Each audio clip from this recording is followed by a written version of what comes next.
We are talking about the access cavity preparation, and we will divide it into multiple categories. First, we will talk about the preoperative consideration that we have to put in mind. So in the end, we know that the endodontic access is based upon the anatomy and morphology of each specific tooth. And this morphology also have a variation. And the access cavity is, we have to access the pulp chamber space. The objective is locating all the canals, straight line access for every apical third of the canals, removing of the roof pulp chamber and the remnant of the coronal pulp tissue or the necrotic pulp tissue, and we have to conserve the tooth structure. General principles are, we know it from the preparation cavity principles: outline form, convenience form, removing the remaining carious dentine and defective restoration. This is very important. Then we have to toilet the canal.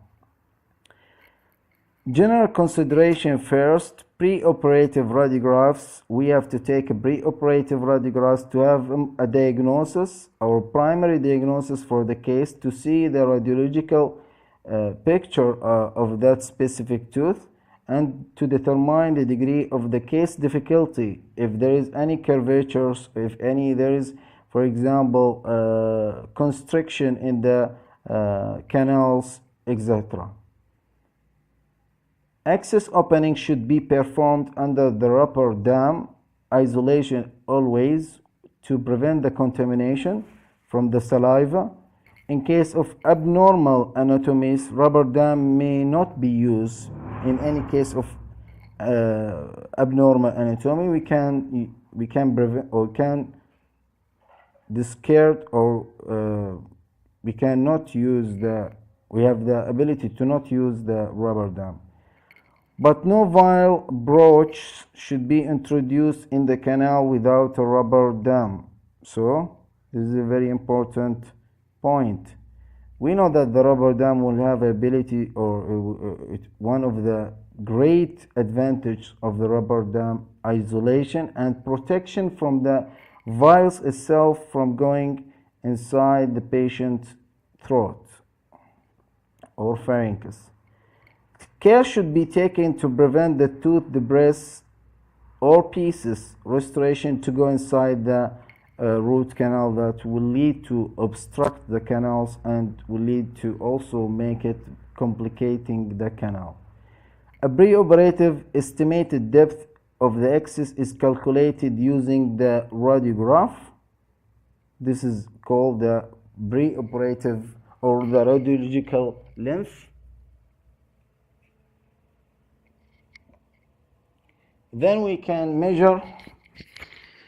This measurement will be from the mid-lingual surface of the anterior teeth to the occlusal surface of the posterior teeth. So measurement, it will be from the mid-lingual surface of the anterior teeth and the occlusal surface of the occlusal surface from the posterior teeth. So it will be from the mid-lingual for the anterior and mid-occlusal for the posterior teeth. Access opening are made preferably with a high-speed instrument.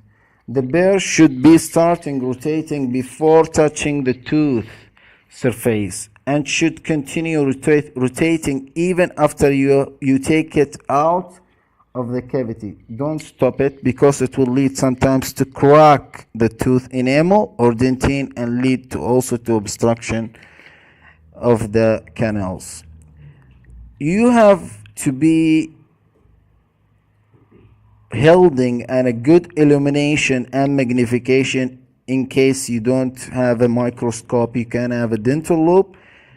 Once the roof of the chamber is opened, once you open the roof chambers and the canals are located with the endodontic probe, now whenever the tooth is inclined, even the burr should be inclined to that inclination. So when the tooth is inclined, you have to be inclining your burr to be parallel to the long axis of the tooth. When there is a crown restoration on the tooth, access opening can be made through it. For example, porcelain or BFMs